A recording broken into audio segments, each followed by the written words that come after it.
I have a sterile introduction for you too. So there's my introduction, like how I would introduce you, and then Okay. your LinkedIn version. So we can do both. But Okay. I am excited. Wait, before I say that, I just want to say this is episode 158. FYI. Wow. So but I know you have way more than that. You have 198 episodes on yours. Did you know that? Um, 198. yeah, that makes sense. That's of Ever Better and Ever Better Today. Then I also did Founders and Startups. So I have like 13 on there, and I'm turning off my phone. Okay. But we're not comparing numbers. No, we're not comparing. I'm going to turn off my notifications too. But Okay. that's amazing.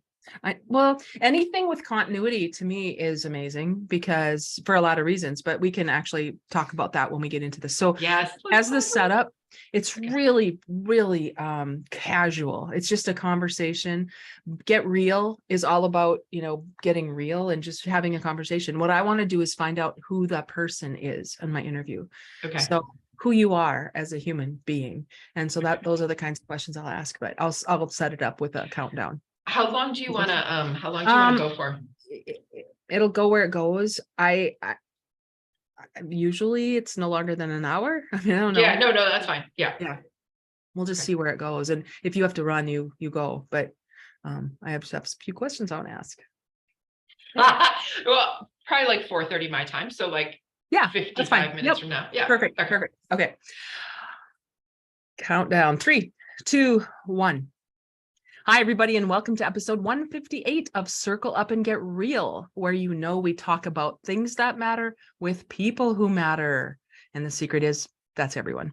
So today, that everyone is Lisa Connors, who still has Lisa Connors vote on your name there. I'm not sure, Lisa, if you're actually changing your name. If you're changing back, we'll talk about that as we go. But Lisa and I got to know each other. Oh my goodness. I'm going to say it could be 5 years. It could be 20 years. It could be 2 years. I don't know. Time is weird. But do you remember? Was it 3 years ago? No. Where did we first meet, Jody? Through our friend Josh. Christie, friend Josh Christie, who is Representative Christie and founder of Codilation, said to me, "You need to meet Jody Bach." And he probably said to you, "You need to meet Lisa Vogt." Yeah, exactly. And you know what? The best relationships in my experience are that way. Yes, that's true. A trusted person who that's true. Yeah. It was a setup. And he was right. And so we had some great conversations on Zoom. This must have been pre-COVID. I think it was pre-COVID. It was your first founders retreat in North Dakota. Yeah, I met Josh after that.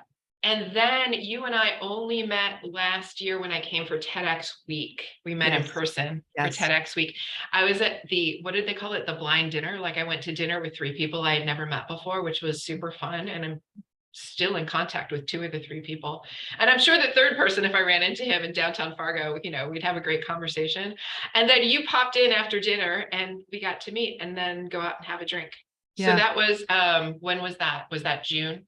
July of last year. So 8 months, let's say 8 months ago. Yeah. 8 months ago we met. But every now and then you meet somebody, which is teaching me that energy is non-geographic, because you meet somebody that you connect with. I think the first time we talked, it was on the phone, the actual old telephone.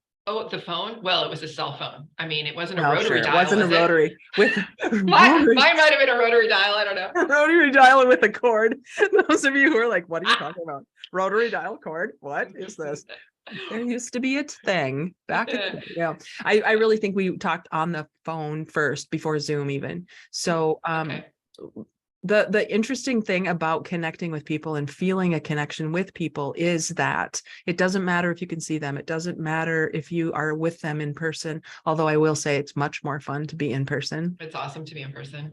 Yeah. We could eat bad food and, walk around downtown and do what we did when we were together. What are those eggs? Scottish eggs? Yes. Scotch eggs. Oh, Scotch eggs. Scotch eggs. Yes. Jody introduced me to Scotch eggs. Yes. And it was very fun. We had a fun time. All of this to say that Josh put us in touch because I am a coach. Lisa is a coach. And Josh met Lisa at this event in North Dakota. I don't know how you got connected with that event in North Dakota, Lisa, because Lisa's a coach for founders. entrepreneurial founders. Yes. So do you want to say how you ended up in North Dakota? I'll say how, yes. Can I address, let's talk about my name first though, because that's one of the many topics we've already touched on. Okay. So my name officially is Lisa Connors Vogt. Connors is my middle name and it's my maiden name. I got divorced about 1.5 years ago, and I'm going back to Lisa Connors because it's who I am. So I'm dropping Vogt, and I'm in the process of doing that. And we're looking at Zoom and it says Lisa Connors Vogt. Now I could have sworn I changed it on my Zoom setup, but it didn't take. So I'm going to have to go back in and change it again. I think there's probably like 32 places to change it on Zoom, and 1,032 places to change it on my website. So I am in the process of getting it changed, and I've formally submitted that paperwork through the state of Maryland. I'm coming to you from Bethesda, Maryland, right outside of DC. Yeah. So, okay, so that's my name. Does that clarify my name? Yes, Lisa Connors. I'm going to call you Lisa Connors from now on. Okay, cool. And people that know me from college and high school and from the rest of my life have called me Connors. They're like, Connors. So yeah, okay, still appropriate. Perfect. All right, how did I get to Fargo from Bethesda? I started my Ever Better podcast about 8 years ago. And I had been through a breast cancer journey, and I was very fortunate to come through that and in a very good place. I had amazing doctors, surgeons, and support. And but as I was going through that journey, I listened to a lot of podcasts to inspire me, to elevate me, to give me ideas. And it inspired me to create my own podcast. But this 8 years ago, not everybody, there were fewer podcasts. There are fewer podcasts in the world and fewer tools to create a podcast. So I didn't quite know what to do. And I also had imposter syndrome of like, who am I to do a podcast? What do I have to say? And I happened to find myself going to a camp called Camp Good Life Project, Camp GLP, done by Jonathan Fields, who does a podcast called Good Life Project. And there I met a lot of creative people, entrepreneurs, and people who happen to have podcasts. So they told me what to do. I'll never forget, this one guy said to me, Lisa, take out your notebook. And I'm like, okay. And he goes, and he writes down in it, buy this microphone. And he writes the name of the microphone, and buy this tool, and get this thing, and get this thing. And he wrote down like 5 things I needed to do. And that's how you're going to get started. And I was like, okay.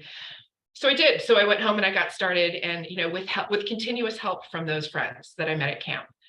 And so then I was doing an interview podcast as you're doing. And so then it's like, okay, well, who do I have on my podcast? So I started reaching out to these people that I knew from all over the world now from Camp Good Life Project. And I ended up interviewing Mark Wynn, who's in Guernsey. And he was on a mission to make Guernsey the best place to live on earth by 2020. Okay, where's Guernsey? Guernsey is an island off of England, and it's its own nation. Guernsey. It's kind of known for its Guernsey cows and its role in World War II. And so he was on a mission to make Guernsey the best place to live on earth by 2020.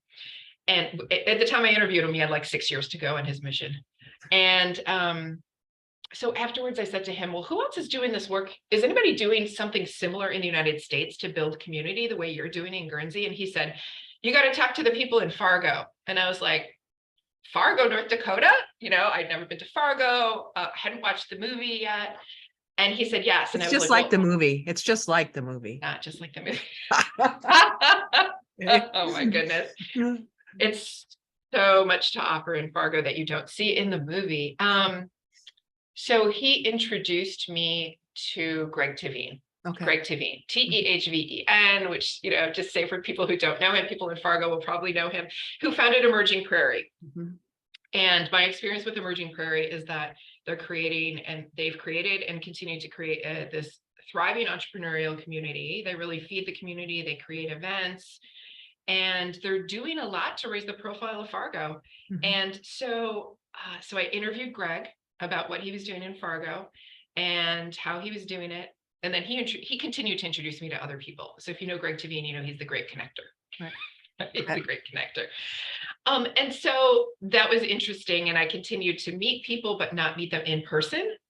And then after I quit my corporate job, so as I was doing that podcast, I was director of marketing communications in a corporate job. So within a couple of years, though, I quit my job to coach full time. I was still doing my podcast. I had more time on my hands, and I looked at the Emerging Prairie website, and I saw they were doing a founders retreat. And I reached out to Greg and I said, hey, do you need any help with that founders retreat? Because I'd be happy to come. And this can finally get me to Fargo. And he was like, yeah, come on. And then he started introducing me to other people. And so that's how I ended up in Fargo in 2019, Jody. It was 2019 when I went there for the first time. And that's when I met Josh Christie, and I met so many other like really cool entrepreneurs, which there's an incredible entrepreneurial community in Fargo. It's so good to hear that from your perspective, because like anything, if you're in it, you don't recognize it. When you're in the ecosystem of anything, you probably don't see the air you're breathing and the water you're swimming in. So to have you from Bethesda, Maryland, right outside of Washington, D.C., where I would think, oh my gosh, that's a big deal. There's a lot of amazing people there. To have you say that about the community I take for granted sometimes is really kind of cool. Yeah. Yeah. There's a lot of special things happening in Fargo, a lot of special, like super interesting, creative people in Fargo, as you know. But yeah, maybe you're seeing it from a different perspective. You and I had so much fun at the, what's it called? There's a farmer's market in downtown Fargo, right? Every and we Saturday were walking around and you were like, gosh, I don't typically come down here anymore. And it's just like there was opera. I put this on my face. I posted this to Facebook. I took a video of a guy singing opera. He was an amazing singer. And I'm like, guess where I am? I'm in Fargo. Yeah. I think you're right. And I bet that's true anywhere. I bet Bethesda, I mean, that's a much bigger community, but where were you raised? Rochester, New York. So Rochester isn't, it's a lot bigger than Fargo, but Rochester's probably a little like that. You have your pockets of coolness. Right. Kodak was there, right? Yes. Kodak is still there. Are they still in a different form? Yes, in a different form than they were when I was growing up. But yeah, there's a lot of music. There's a lot of academic institutions, and in Bethesda, there's so much in any area. It's just a matter of like approaching where you live like you're a tourist. Yeah, such good advice. If you've not done that, people listening, go to wherever you live and pretend like it's the first time you've seen it. I promise you will see things you didn't see before. And take the time to do that. We did that when you were here. I took you into little shops and I was like, oh, this is cool. I didn't know this little shop did this cool thing. I mean, I knew most of it, but there were times when, seeing it through your eyes and was just different. It was just fun. It's fun. And you took me to Marge's Bar. Yes. Which is named after Marge in Fargo. This little tiny bar, and you have to know where it is in an alley in order to get there. Yes. You need to come back now because we have Marge's Diner. Oh, Marge has a diner now. She has a diner now as well. So you'll have to come and see that. Okay. Back. So all of this to say that we go way back. We go back to 2019. And we didn't even, like you said earlier, we didn't even really get together in person until just 6 months ago. Right. And so I've felt a connection with you for many reasons, not the least of which is because I think both of us see the value in human relationships and being, I'm reading from your bio now, which is weird, but results driven, right? Seeing the opportunities that humans have when the junk gets out of the way in their lives. Right. Yeah. And you know what? It's really hard for me to have ongoing superficial conversations with people anymore, because as coaches, we're just used to getting deep into what's going on in your life. I mean, what's really going on in your life and what's going well and what are the challenges? And those are the conversations I'm used to having. So to have just like superficial conversations with people just doesn't interest me that much anymore. Yeah. Do you think in your observation of that with yourself, now that you know what you know about the people who do want to dig in and dig deep, this is a leading question. Are you noticing at all that people really do want to go deeper, but don't know how? Or are you noticing that they'd rather not? Yeah, it's such a great question. It's a great dividing line.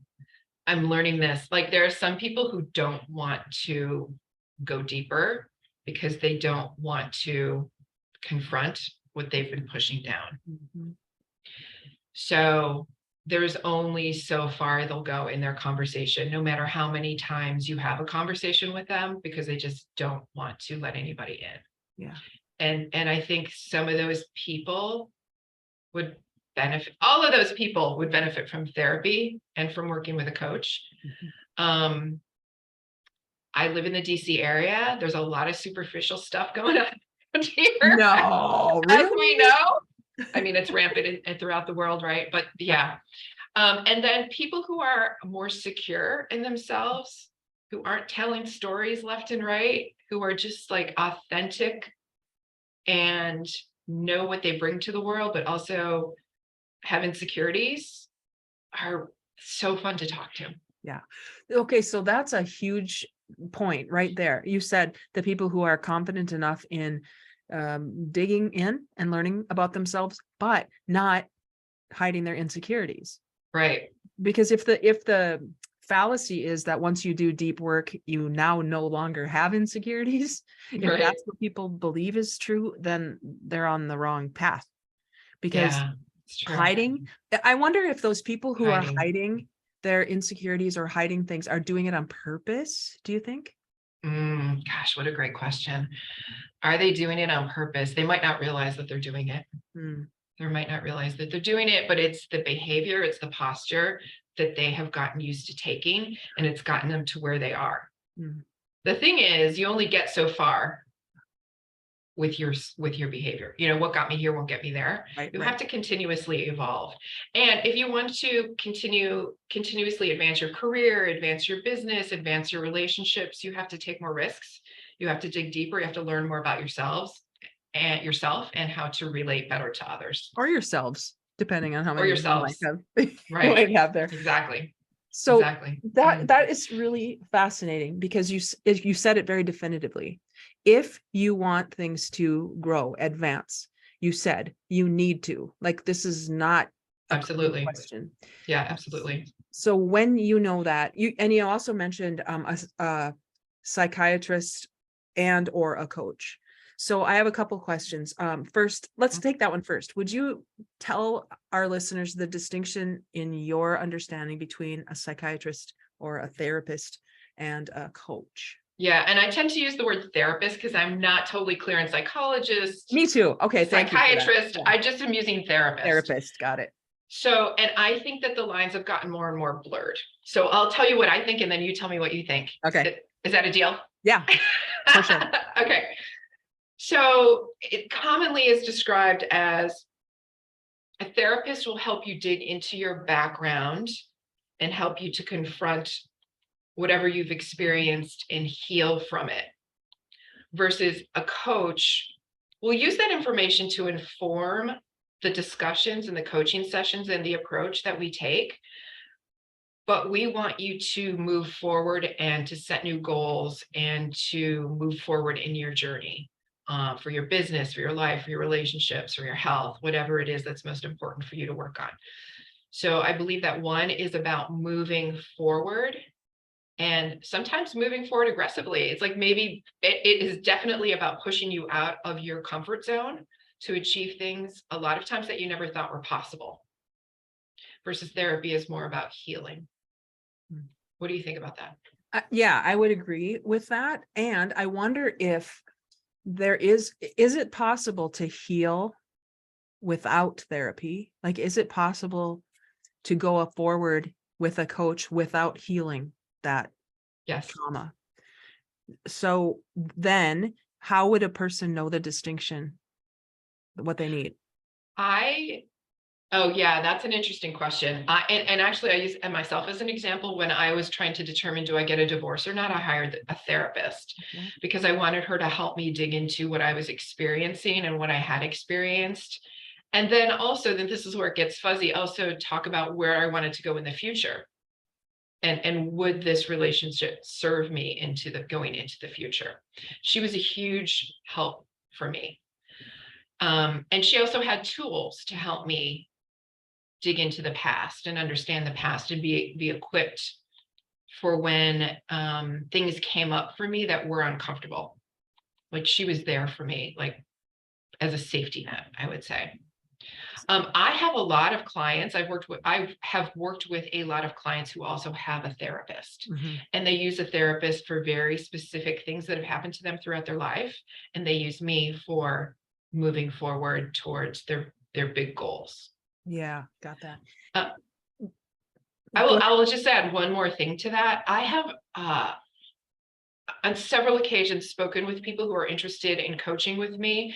And I've said to them, I think the best path for you is to hire a therapist right now, just because I felt like there were some things going on psychologically, mentally, that I am not equipped to handle. So if I feel that strongly, I will say to someone, I feel like I'm not the best person to work with you at this point, and I would love to work with you in the future.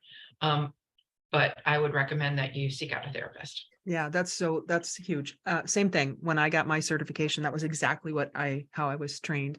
And Yeah. we need to have a network of people to refer. Yes. We recognize as coaches where I'm not trained, I'm not equipped, like you said. One thing you said had me wonder about this. So is therapy then, this is maybe not true, but it seems to me that therapy is more telling and coaching is more asking.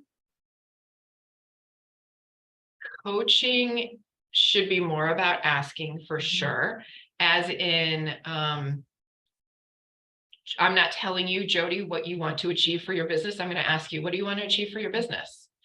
And what's getting in the way? And hopefully ask you the right questions to guide you to the right answers for you. I can't know the right answers for you.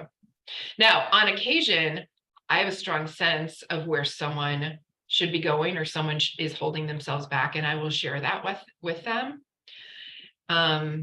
Because I feel that because I have more than 30 years of business experience and I've been coaching for many years. And so those patterns repeat. You see people that are about to step into traps and you want to help them if you can. Right. But people have to discover what's best for them, for themselves. And then what was the other part of that? Therapy. The I'm just thinking, you said something about tools. You said they have experience, and to me that feels more like telling, like I'll tell you what to do to get you out of the place you are. Yeah. And I'm wondering if that's a distinction. I've never gone to therapy personally, Okay. so I don't know. I don't think so. My therapist asked me a lot of questions. And I've heard from other people that their therapists ask a lot of questions. Okay. So I think it's also using questioning to get to the root of things. But everybody has their own style too. So I'm certified through the International Coach Federation. And did you do ICF certification, Jody? I did, yes. Okay. And so, so we'll just tell for people who are listening in order to be ICF certified, you have to do coaching sessions with clients, and they're recorded with the client's permission. And then a mentor coach reviews those. And you actually don't get certified if you are telling versus asking. And they are very, very picky about this. There are so many situations where I thought I was asking and they were like, no, you're leading her into, you're leading her into a conclusion. I'm like, oh gosh.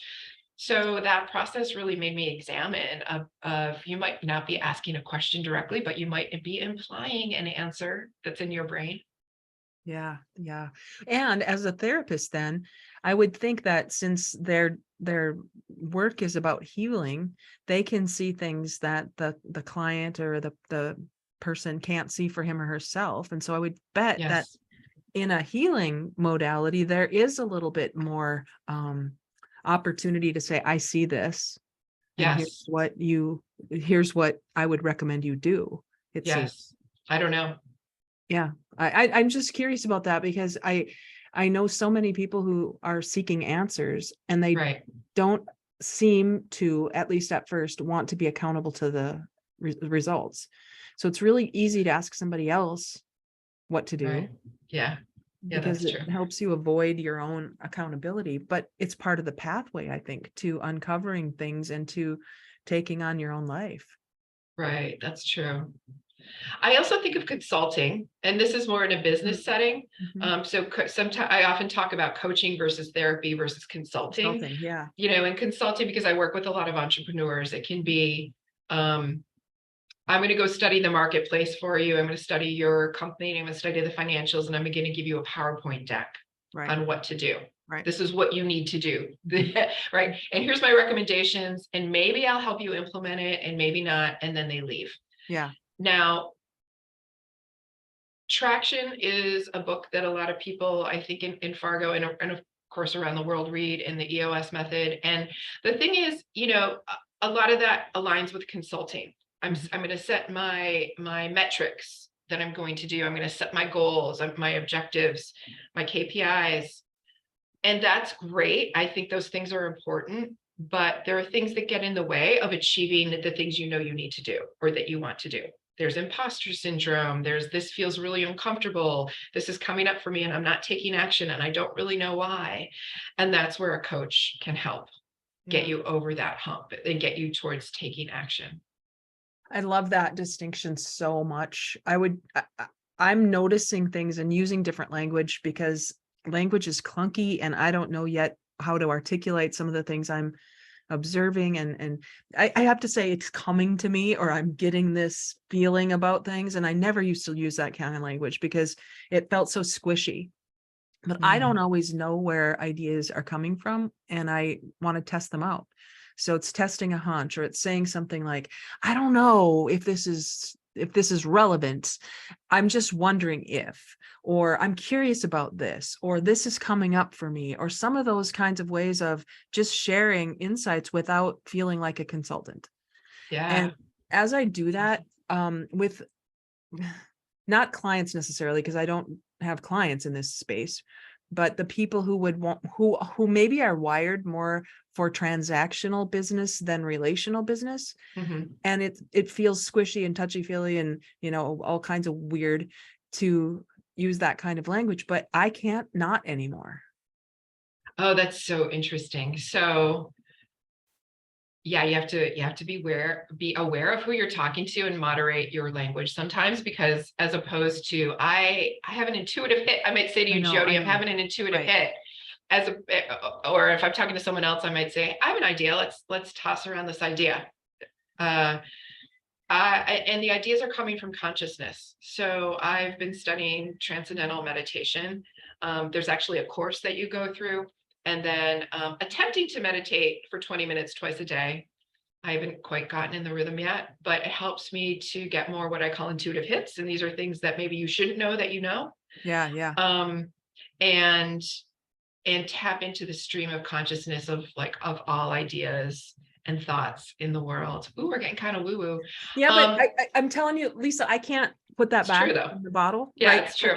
And so if let's just speak for myself, if I don't have a place to explore those kinds of conversations, to your point about small talk, you said, I don't enjoy that anymore. Then I think I don't know what would happen to me, because I have a community where I do that. Yeah, that's great. And you know what? Writers and musicians talk about this very openly. That poem just came to me. I just downloaded it. I just woke up and I wrote that song. I wrote that symphony. I woke up and I wrote that symphony. It just came to me. That's consciousness. That is just information coming from somewhere in the world. And it's the same with ideas, and it's the same with books. I know you've written books. It's when you speak and you're feeling really in the zone, you just have thoughts coming to you, and you're on the same wavelength as people in the room. And you and I have talked about this before. You'll make a remark, you'll ask a question, you'll start a conversation that wasn't on your agenda to start. And it just hits a nerve, and it just, things ignite in a good way, and it sparks all kinds of conversation and connection. That's so magical. And it really, it is magical. By the way, I've been playing with temporary tattoos. Oh, it's time to go real here. Not yet. I had a temporary tattoo that said "Made of Magic," and it just disappeared a couple days ago. It magically disappeared. It said "Made of Magic." Nice. I like it. How did it feel?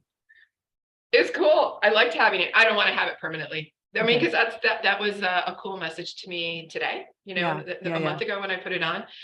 But and then it's gone, and I can buy it again and put it on for another couple of weeks, and that'll be done. And then what I have right now is, if you can see this on Zoom, is FF, which is fortissimo.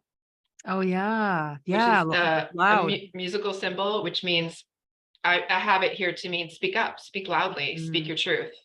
So good. Yeah. So I love that temporary tattoo. I don't know that I want it permanently on my body, but I just did a little sidebar. What were we talking about? Okay. Consciousness. This is the beauty of free flowing dialogue where, we suspend previous assumptions in order to be present with the people we're having the conversation with. And I don't know where people do that. That's what I love about this podcast, because it is Circle Up and Get Real is the name of the podcast. And what do you do when you're with your peeps? You circle up, you sit around the fire, you warm up to each other because you feel safe and you feel like you can be seen, be witnessed, belong, you belong there. And if people don't have that, to your point earlier about looking for a coach or finding, different places to have the conversations that we don't know how to have, I don't know how to do it anymore without that, because it's just become such a part of my life. And I'll just say also, Jody, you and I both find it very important to invest in leveling up for ourselves, because you and I both know that the more work we do for ourselves, the more we can help others, the better equipped we are to help others. So we're recording this on Tuesday. On Thursday, I'm going to Arizona to spend 4 days with my coach and 4 other very high performing coaches. We're just going to do an intensive weekend. And this is part of a year-long program, which was a significant investment in time and money for me. But that's where I am in my career. That's the investment I needed to make in order to make an even bigger impact for my clients, right? So there are 4 weekends that I'm devoting to that. There's multiple days and hours and just other work that I'm doing. And the return on investment I saw immediately.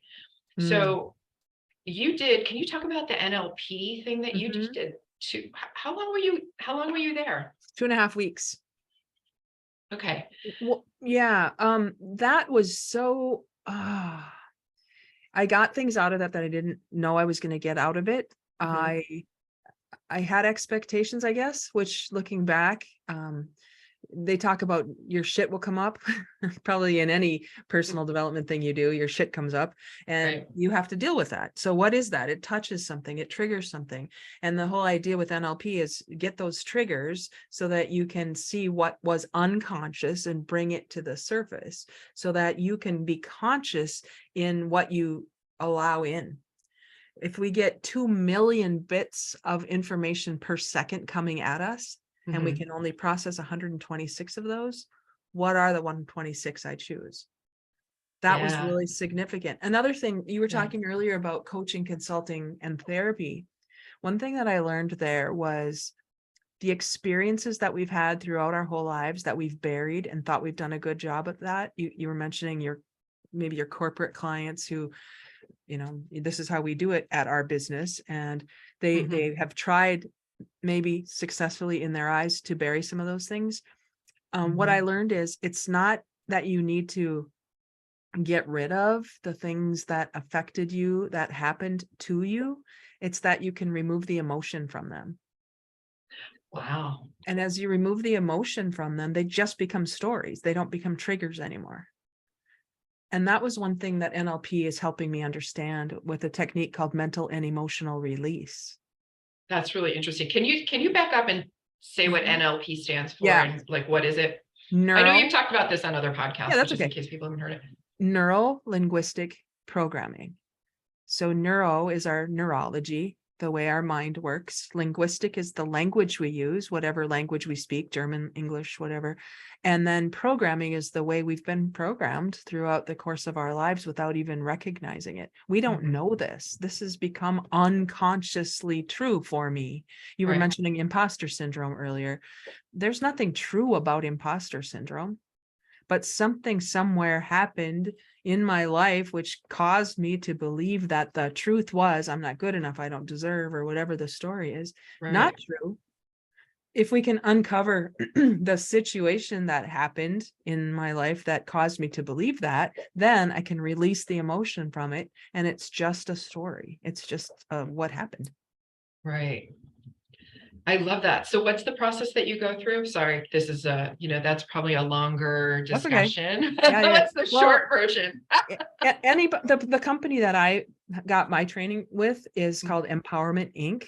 Mhm. And it's the company where Tony Robbins was first introduced to NLP. Nice. A lot of people, Oprah, a lot of people who know NLP learned it from Dr. Tad James, which is a longer story. Dr. Matt James is Tad James' son, and he is now taking over. His dad just died a couple of years ago, and now he's taking over the company, Empowerment Inc. And what I love about that process, you go to 40 hours of they call it practitioner training, which is just an overview. It's 40 hours. You can do it virtually, but I wouldn't recommend that. It's better in person, I think. Yes. And it's like $200. Because I know, well, because they want you to get there. They want all the people in the whole wide world to be able to afford to take this, because then there's an upsell, of course, as you were saying about investing, right? You can decide then what you want to do going forward. How do you want to take this first preliminary information that you learned? Do you want to become a master practitioner where you learn how to do hypnotherapy and help people stop smoking and do all these kinds of things, which most people do? And then the track I went down is train the trainer, which is how to be a better speaker, trainer. The idea for the organization would be that you would learn to be a master practitioner and then learn to certify other master practitioners by taking the training I took. Okay. I didn't take that route. I was one of very few people who didn't know this master prac stuff. I went from practitioner to train the trainer.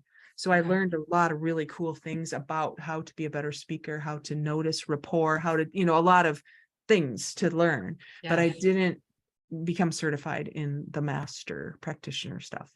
And you were there for 2.5 weeks. You went and weeks. lived in a hotel. I did. I mean, it's a significant investment in time and money. And are you glad you did it? Yes, for reasons that are very different than what I expected. Okay. And you probably would say the same thing when you go to this retreat you're going to, because you expect that you'll learn something and you'll have this day to do, but then everything that you can't even imagine in relationship to a person or an idea, everything happens in relationship. And you don't know that because you can't. It's experiential. You can't theorize about that. Right. And so that's why events, trainings, I don't even know what to call them, experiences like this. Yeah. They have to be felt in person. They have to be, and during COVID, that's why we were so crazy for a while, because we couldn't be with people. Yes. We were learning things in our heads, because I took classes during COVID, but it wasn't quite the same.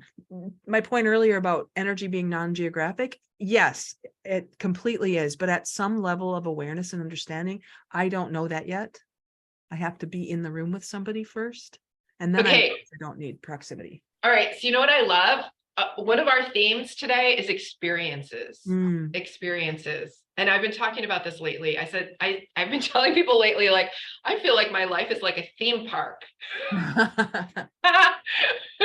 with new attractions coming in all the time. And I can choose to partake of those attractions or not.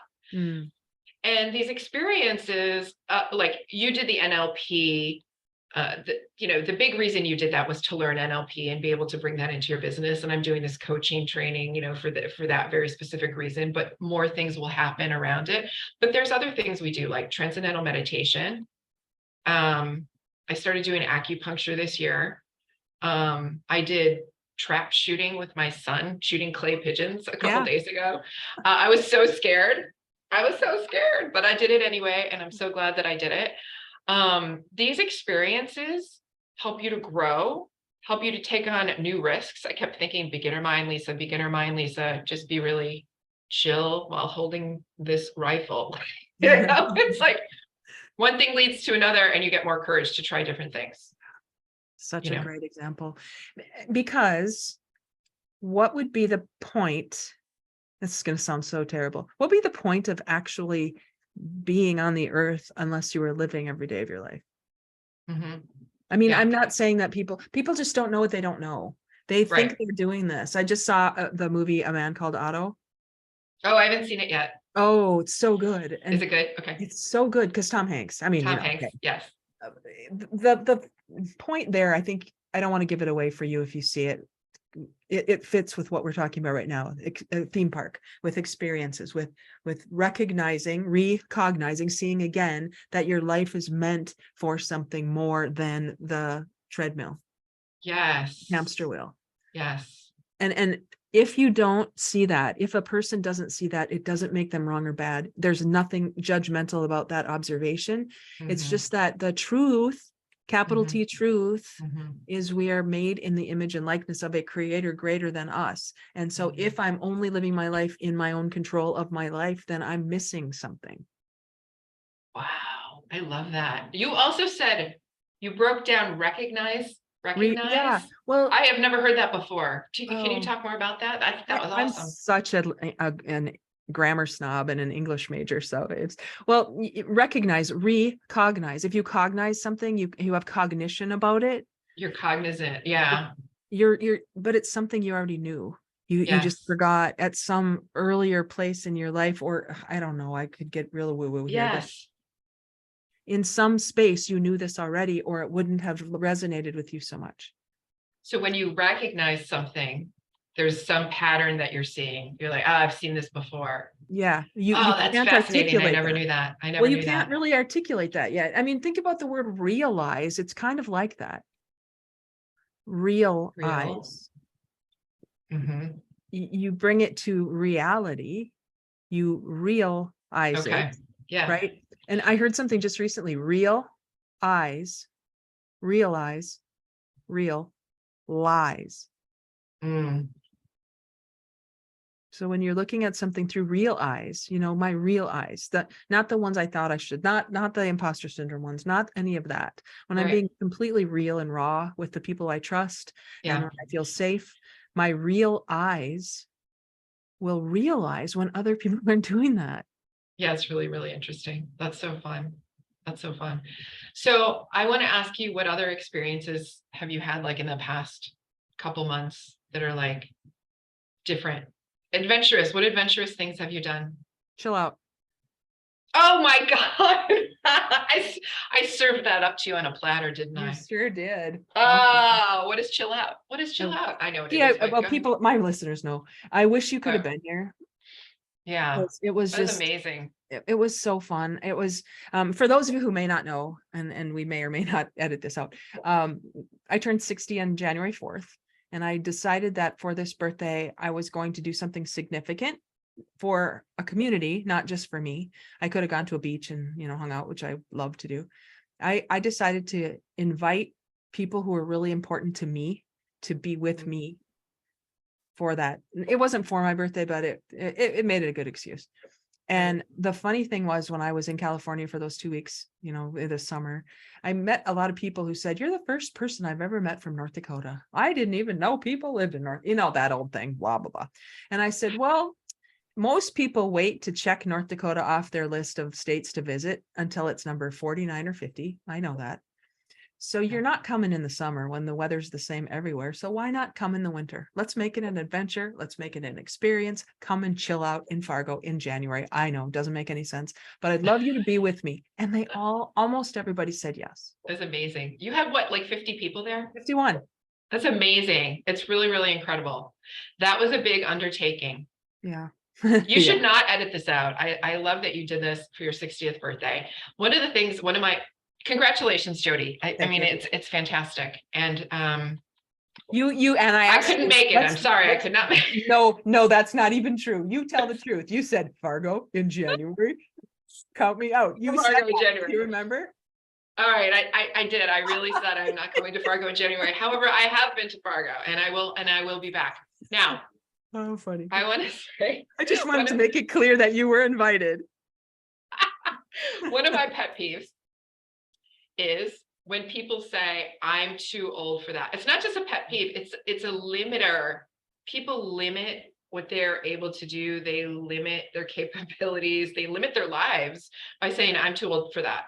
I've even worked with people who are in their 20s who've said, Lisa, am I too old to change careers? And I'm like, oh my goodness, right? So I say that to make the point of like, you're never too old to try something. I'm sure people have physical limitations. I honor that. But beyond that, you're not too old to try something. You organize this conference for the first time and you're at 60 and who cares? You could do the same thing 30 years from now. Yeah, I plan to. Yeah. Or you're going to do something for the first time 30 years from now. Right. And so will I. And so will I. Yeah. Because that's the way we're wired now. I say now, I guess maybe I've always been wired this way. And maybe we all are, but we've covered it up through experiences and through I don't know, stories. Yeah. I know there are traumas. I know there are traumas. Yes, for sure. I can't even imagine. I can't even imagine some of the things people have endured in their lives. We Right. don't need to take this down that path. Right. And it does, because I didn't have trauma like that in my life doesn't negate the trauma I did have. Right. That's true. And as a speaker, as a person who does keynote speaking, it took me a long time to own that. I don't have the story. I don't have the overcoming addiction or having, blah, blah, blah, or this or that. I don't have that. But I represent a majority of people who didn't have that kind of upbringing. So if I'm not sharing my lived experience because I made up a story about how I didn't get my leg cut off in a train accident and now I overcame it, that's my own limiting belief. Right. Right. And everyone has challenges that they go through Always, in their lives. everything. And we're every single person who's listening to this right now has survived 100% of the days of their lives. Yes. So that means that here we are today. Right. And how are you going to use that information going forward? How are you going to use that experience going forward? And how are you going to use your brain, your body, your energy, the people around you to make the world a better place and make it a more fulfilling life for yourself? And by the way, when you make your life more fulfilling, that's not selfish because you're generating more energy for yourself and you're better equipped to help those around you. So important. I'm so glad you said that. It's a fallacy. It's a story that we've made up, that to think about myself is selfish. Right. Right. And I spend a fair amount of time working out. I do solid core, I do club Pilates, I belong to the Y, I play pickleball. I love doing all these things. But for me, it also helps me build community. Like I'm creating a circle of friends everywhere I go, and I'm hopefully helping them. They're helping me, which is, I feel like the definition of community, or helping each other create better lives all around. But then also because I'm stronger, I have more energy and more ability to help others. So energy is generative. I feel like we're going to break that down. Energy generative. It's you're creating more supply for yourself. And so then I'm better equipped to work with my clients, to have better relationships, et cetera, et cetera. So I just don't like to sit still for very long, Jody. There's too much to do. Yeah. Too much to experience. Too much to experience. Yeah. That's true. And so what we do, Lisa, is we lead by example. And I love the Edith Wharton quote, there are two ways to spread light in the world, to be the candle or the mirror that reflects it. Ooh, to be the candle or the mirror that reflects it. Okay. Which one are you? It depends on the day. It depends on the minute. In this conversation, I've been both. That's true. That's true. I am both too. Yes. You are. When you're around people, you can reflect back to them. As a coach, you do that all the time. Yeah, I do. And you can reflect their negativity. You can reflect their positivity. You can do a lot. I think we have windows and mirrors for a reason. We need both. Right. And a candle can burn out if it's too windy, if it's not protected. So, that's a part of everyone can burn bright, but they have to be aware of their limitations and the risks and take care of themselves so that they can continue to shed that light for others. That's great. That's great. Shelter from the wind. Yes. The wind is going to blow forever, right? Is that a song? I think that's a song. I feel like it's an Elton John song. Yeah. Candle in the wind. Yeah. It's Candle in the Wind. Okay. We could talk forever. We could talk forever. I know we have a limit here. You have to go, and this has been amazing. Lisa, I have a list of what you do. You coach executives, leaders at startups, consulting firms, healthcare organizations. You help them increase impact, elevate executive presence, build high-performing teams. There's a long list of things that you do to support and help people live their best lives corporately, address blind spots, develop high potential leaders, identify untapped potential. So how can somebody get a hold of you if they have heard something today that they'd like more information about? My website is everbetteru.com, everbetter in the letter u.com. So you can read more about me if you wish and listen to the podcasts. And send me an email at lisaconsults@gmail.com. Now, I grabbed that Gmail address before I understood the distinction between coaching and consulting. And I do sometimes act as a consultant and sometimes act as a coach. So it's still appropriate, I guess. So lisaconsults@gmail.com. Perfect. I know this is the beginning of many other conversations. Not the beginning. We've had many conversations before It's the now. ongoing conversation. More to come. As always, everyone, go live your life to the edges and get real. Okay. I'll look forward to talking with you again. Thanks, everybody. Thanks, Jody. Thank you. I'm just stopping recording. Don't leave. Okay, wait, I got to remember how to do that. Okay, stop recording.